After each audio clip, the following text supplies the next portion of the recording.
રાજકોટના કાપડ બજારમાં રમણીકલાલનું મોટું નામ. એમની દુકાને ગ્રાહકોની ભીડ ક્યારેય ઓછી ન થાય. શહેરના લોકો જાણતા હતા કે રમણીકભાઈ પાસે ભગવાને છપ્પર ફાડીને પૈસો આપ્યો છે. પણ જો તમે એમને પહેલી વાર જુઓ તો તમને જરાય ન લાગે કે આ માણસ લાખો કરોડોનો માલિક હશે. રમણીકભાઈએ યુવાનીમાં ખૂબ ગરીબી જોઈતી. પાઈ જોડીને એમણે આ સામ્રાજ્ય ઊભું કર્યું હતું. આ સંઘર્ષના કારણે એમનો સિદ્ધાંત એકદમ સાદો અને કડક બની ગયો હતો કે પૈસો બચાવશો તો જ પૈસો તમને બચાવશે. આ સિદ્ધાંતમાં તેઓ એટલા ઊંડા ઉતરી ગયા કે કંજુસાઈ એમનો સ્વભાવ બની ગઈ. પોતે વર્ષો જૂનો કરચલીવાળો લેંઘો અને જોભો પહેરે. દુકાને જવા માટે આજે પણ એ જ 15 વર્ષ જૂનું અવાજ કરતું સ્કૂટર વાપરે.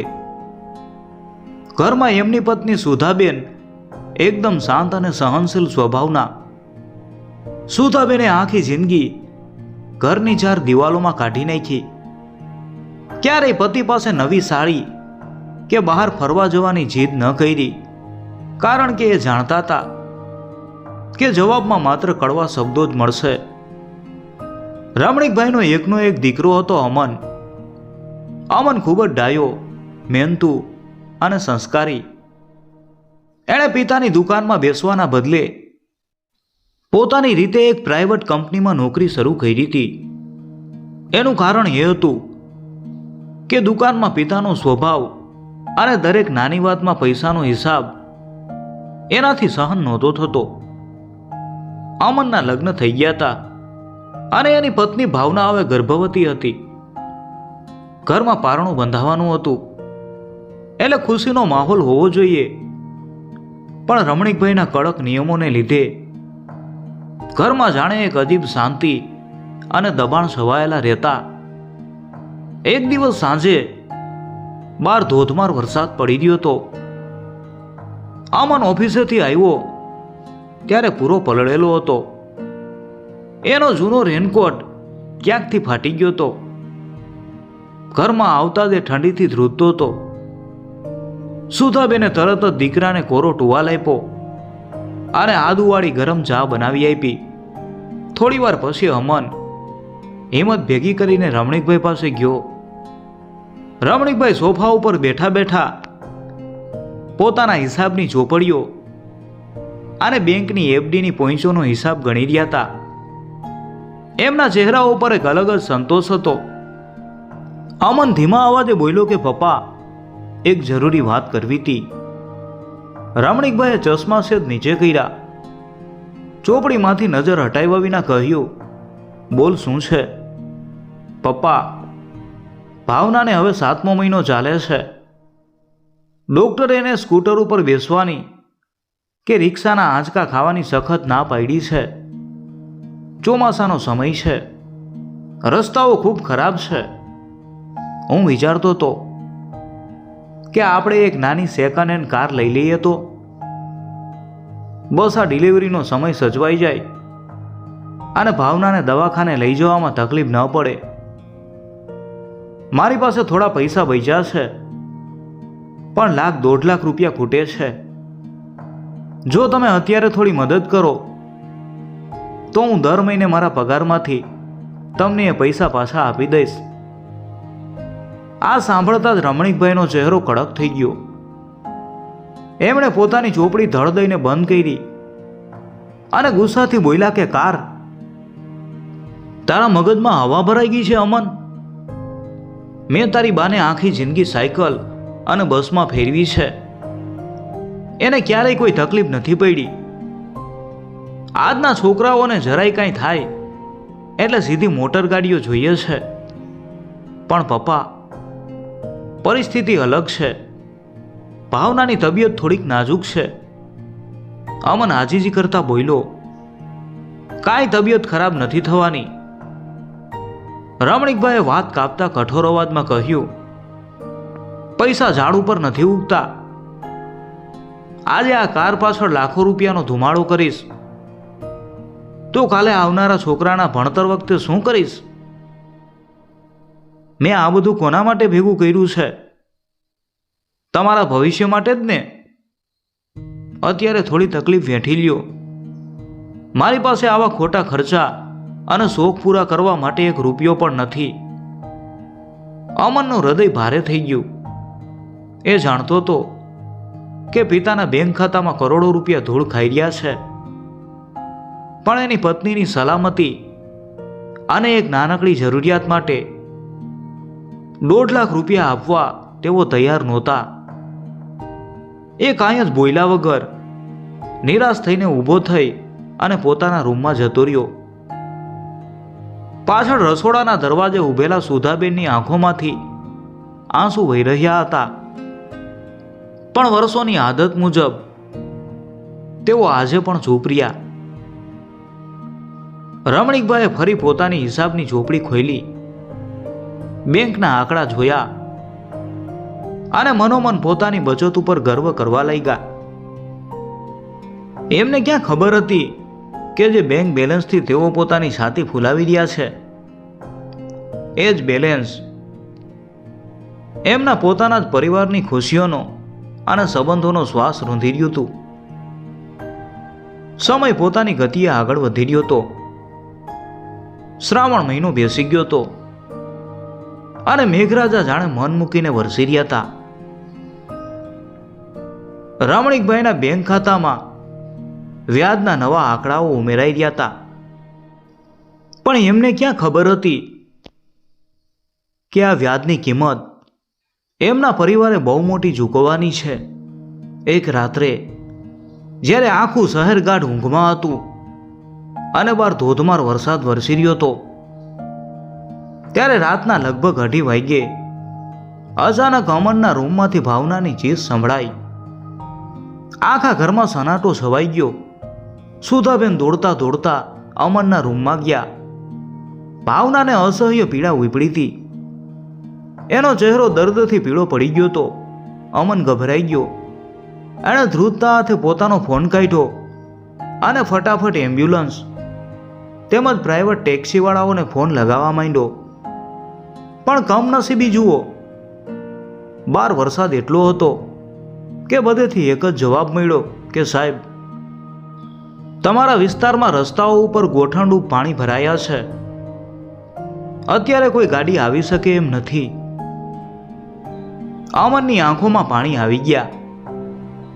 એણે લાચારીથી પોતાના પિતા રમણીકભાઈ સામે જોયું. રમણીકભાઈ પણ જાગી ગયા હતા અને ઓસરીમાં આટા મારી ગયા હતા. આજે પહેલી વાર આ કરોડપતિ માણસને પોતાની જાત ઉપર અને પોતાની લાચારી ઉપર ગુસ્સો આવી રહ્યો હતો. બેંકના લોકરમાં પડેલા કરોડો રૂપિયા અને ફિક્સ ડિપોઝિટની પોઈંચો આજે એમને માત્ર કાગળના ટુકડા સમાન લાગી રહી હતી, કારણ કે એ રૂપિયા અત્યારે ગાડી બનીને એમની વહુને દવાખાને પહોંચાડી શકે એમ નહોતા. હું બહાર જઈને કોઈ રિક્ષા શોધી લાવું છું, એમ કહીને અમન ધોધમાર વરસાદમાં રસ્તા ઉપર દોડ્યો. અડધો પોણો કલાક રસ્તા ઉપર ભટક્યા પછી કરગરીને એણે એક રિક્ષાવાળાને ડબલ પૈસા આપી અને તૈયાર કર્યો.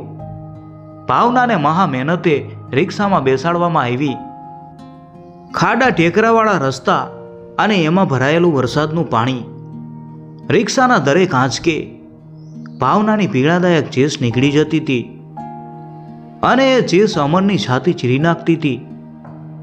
અમન એનો હાથ પકડીને માત્ર એટલું જ કહેતો હતો કે હિંમત રાખ ભાવના, આપણે બસ પહોંચવા જ આવ્યા છીએ. પાછળ પાછળ રમણીકભાઈ અને સુધાબેન પણ પલળતા પલળતા દવાખાને પહોંચ્યા. દવાખાને પહોંચતા જ ડોક્ટરોએ પરિસ્થિતિની ગંભીરતા સમજીને ભાવનાને તાત્કાલિક આઈસીયુમાં લઈ લીધી. બહાર ઊભેલો અમન દિવાલને ટેકે ફસડાઈ પડ્યો અને ધ્રુસકે ને ધ્રુસકે રડી રહ્યો હતો. સુધાબેન ભગવાનને પ્રાર્થના કરી રહ્યા હતા. રમણીકભાઈ એક ખૂણામાં ચૂપચાપ ઊભા હતા. આજે એમની પાસે દીકરાને આશ્વાસન આપવા માટે કોઈ શબ્દો નહોતા. લગભગ 2 કલાક પછી ઓપરેશન થિયેટરનો દરવાજો ખુલ્યો. ડોક્ટર બહાર આવ્યા. એમના ચહેરા ઉપર અત્યંત ગંભીરતા હતી. અમન દોડીને એમની પાસે ગયો કે ડૉક્ટર સાહેબ, મારી ભાવના, મારું બાળક, બધું ઠીક તો છે ને? અમન કરગરી પડ્યો. ડૉક્ટરે નિસાસો નાખતા ધીમા અવાજે કહ્યું કે અમનભાઈ, અમે બાળકને તો બચાવી લીધું છે, પણ એ અધૂરા મહિને જન્મ્યું હોવાથી અને શ્વાસની તકલીફ હોવાથી એને કાચની પેટીમાં રાખવું પડ્યું છે. પણ ભાવનાની હાલત ખૂબ જ નાજુક છે. શું થયું છે ભાવનાને? અમનનો અવાજ ફાટી ગયો. ડૉક્ટરે કહ્યું, તમે લોકો ખૂબ મોડા પડ્યા. રસ્તાના આંચકાઓ અને અહીં પહોંચવામાં થયેલા વિલંબના કારણે એને અંદરનું લોહી ઘણું વહી ગયું છે.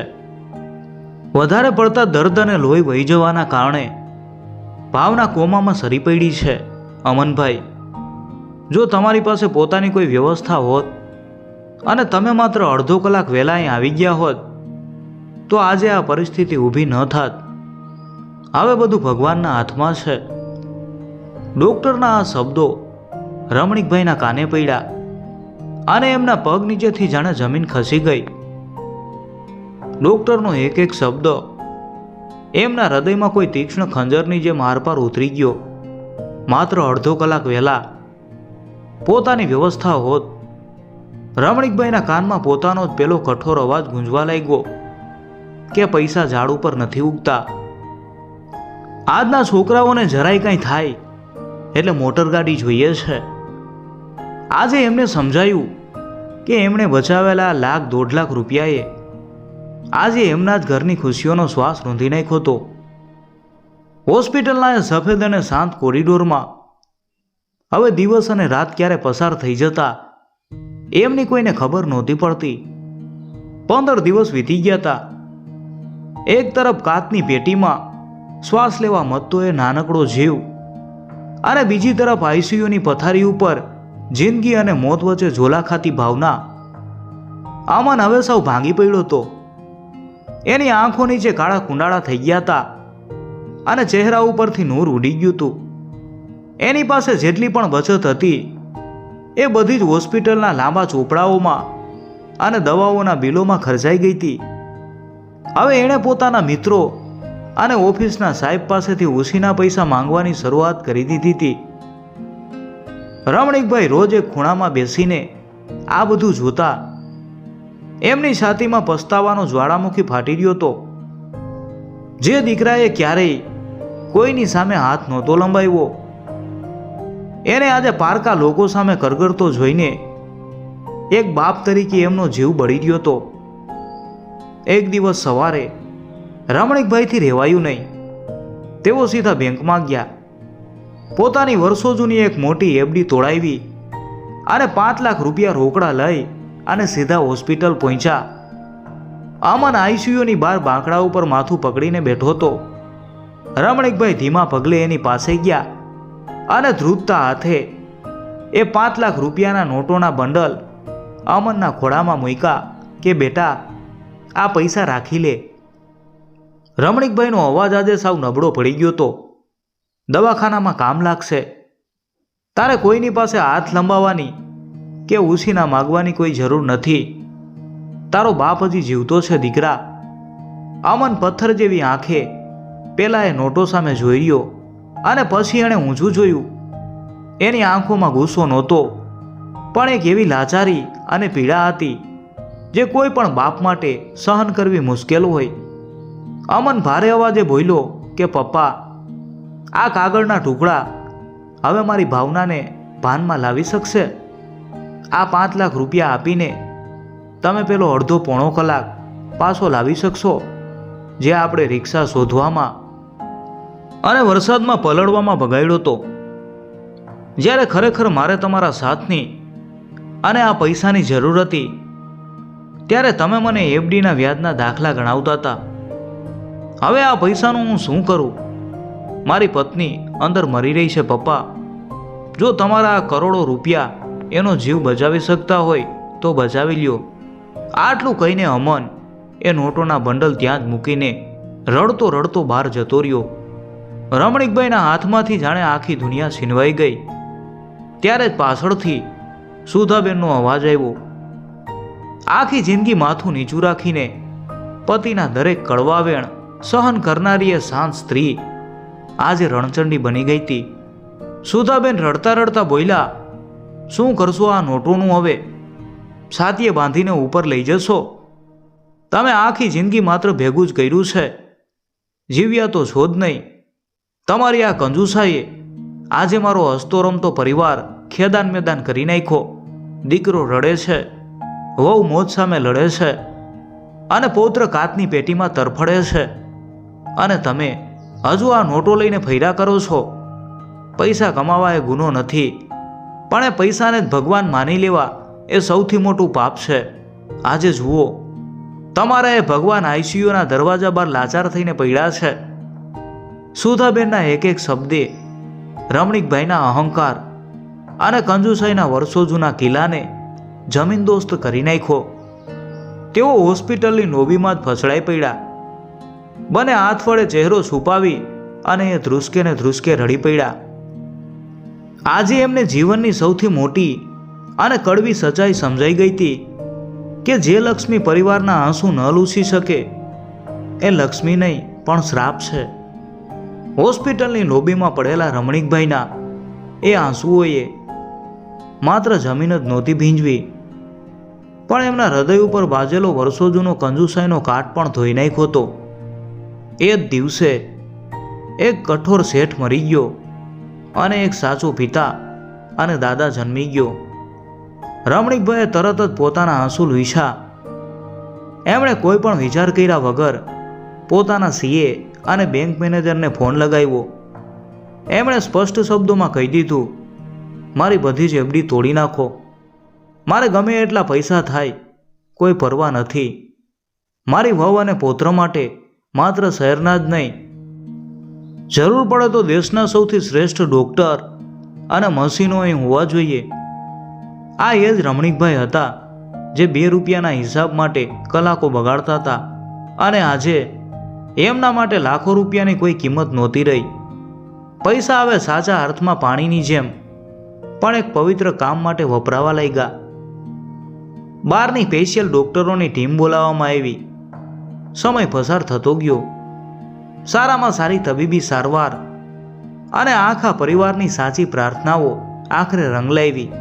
20 દિવસ પછી ડૉક્ટરે બહાર આવીને અમન અને રમણીકભાઈના ખભે હાથ મૂકીને કહ્યું, તમારી મહેનત અને વ્યવસ્થા કામ લાગી છે. ભાવના હવે ભાનમાં આવી ગઈ છે અને એ સંપૂર્ણપણે ભયમુક્ત છે. અને હા, તમારા દીકરાએ પણ કાચની પેટીમાં બહુ મોટી લડત આપી છે. એનું વજન પણ વધી ગયું છે અને હવે એ એકદમ સ્વસ્થ છે. આ શબ્દો સાંભળતા જ અમન અને રમણીકભાઈ એકબીજાને ભેટી પડ્યા. આજે પિતા પુત્ર વચ્ચે કોઈ દિવાલ નહોતી. થોડા દિવસો પછી જ્યારે નર્સે નાનકડા જીવને સફેદ કપડામાં લપેટીને બહાર આવી, ત્યારે રમણીકભાઈએ ધ્રુજતા હાથે પોતાના પૌત્રને પહેલીવાર તેડી લીધો. એમના કરચલીવાળા ગાલ ઉપરથી આંસુની ધાર વહી અને એ બાળકના ગાલ ઉપર પડી. રમણીકભાઈએ અમન અને સુધાબેન સામે હાથ જોડ્યા. એમનો અવાજ ગળગળો થઈ ગયો હતો, મને માફ કરી દેજો. હું આખી જિંદગી બેંકની પાસબુકને જ મારું જીવન અને કાગળના ટુકડાને જ મારો ભગવાન સમજી બેઠો હતો, પણ મારી સાચી સંપત્તિ, મારું અસલી બેલેન્સ તો આ મારા હાથમાં છે.